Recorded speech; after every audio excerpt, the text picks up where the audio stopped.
1990년대 초반 라디오에서는 늘 발라드와 트로트만 흘러나오던 때가 있었죠.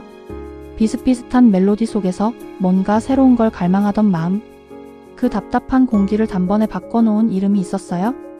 바로 서태지와 아이들이었어요. 서태지는 원래 헤비메탈 밴드 신화위에서 베이스를 치던 사람이었어요.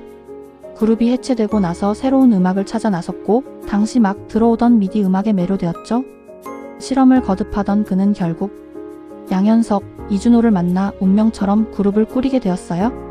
세 사람은 각자 뚜렷한 역할을 맡았어요. 서태지는 노래와 작사 작곡을 책임졌고 양현석과 이준호는 보컬과 안무로 무대를 채워 넣었죠.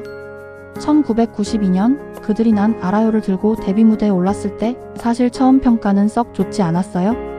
심사위원들조차 낯설고 혼란스러워했죠. 그때 가수 전영록이 이렇게 말했어요. 새롭긴 한데 평가는 시청자에게 맡기겠다. 이 한마디는 지금까지도 회자되는 명대사로 남아있어요. 결국 그 선택은 옳았고 시청자들은 열광적인 반응으로 답했죠. 그 순간부터 한국 음악의 풍경은 완전히 달라졌어요. 낯선 랩과 강렬한 비트, 자유로운 춤과 패션.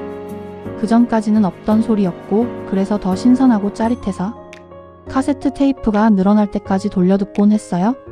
그들의 변화는 음악에만 머무르지 않았어요.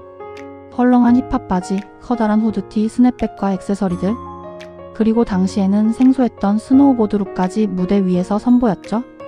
넉넉한 바지와 화려한 점퍼, 보드복 같은 스타일이 곧장 10대들의 옷장으로 들어왔고 길거리마다 퍼졌어요.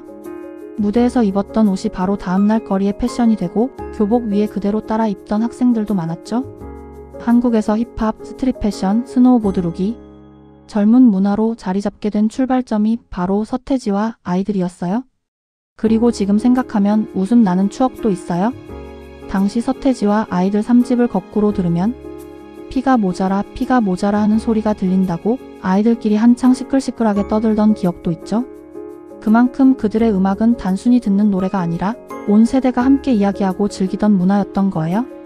특히 컴백홈은 더 특별했어요. 갱스터 랩 스타일의 집으로 돌아와 라는 메시지를 담았는데 이 노래를 듣고 실제로 집을 나갔던 청소년들이 다시 가족 곁으로 돌아오기도 했다고 해요. 음악이 누군가의 삶을 바꾸는 힘이 될 수 있다는 걸 온 국민이 함께 느낀 순간이었죠. 이후 발표한 곡들은 늘 시대와 맞닿아 있었어요. 교실 이데아는 획일적인 교육 현실을 비판했고 시대유감은 기성체제에 대한 저항을 담았어요. 한 곡 한 곡이 단순한 유행가가 아니라 청춘의 마음과 사회의 목소리를 담은 메시지였던 거예요. 물론 충돌도 많았어요. 방송에서 금지되기도 하고 검열에 걸리기도 했죠.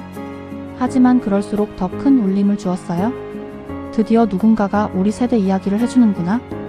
그래서 서태지와 아이들은 단순한 가수가 아니라 세대를 대표하는 상징이 될 수 있었던 거예요. 그리고 이들의 존재를 특별히 아끼고 응원해준 사람도 있었어요. 바로 김대중 대통령이었죠. 문화 대통령이라 불리던 그를 지지한다고 공공연히 말했고 직접 편지를 보내거나 독대 자리에서 격려를 하기도 했어요. 대통령과 아티스트가 서로 교류했다는 사실만으로도 그 시대 서태지와 아이들이 얼마나 특별한 존재였는지를 보여주죠. 그러다 1996년 갑작스러운 은퇴 선언이 있었어요. 세상은 충격에 빠졌고 팬들은 눈물을 흘렸어요. 그런데 그 은퇴에는 이유가 있었어요.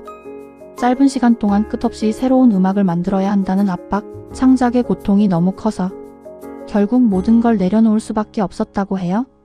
누구보다 열정적으로 달려왔기에 그만큼 더 지쳐 있었던 거겠지요. 짧은 4년이었지만 그 시간이 한국 대중문화를 완전히 바꿔놓았어요. 돌아보면 서태지와 아이들은 K-팝의 시작이었어요.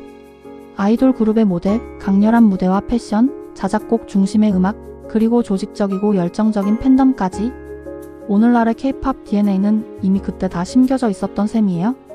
세월이 흘러도 난 알아요의 첫 소절만 들으면 우리는 금세 그 시절로 돌아가곤 해요. 헐렁한 점퍼 하나를 교복 위에 걸치고 친구들과 테이프를 돌려 들으며 자유를 꿈꾸던 순간들. 서태지와 아이들.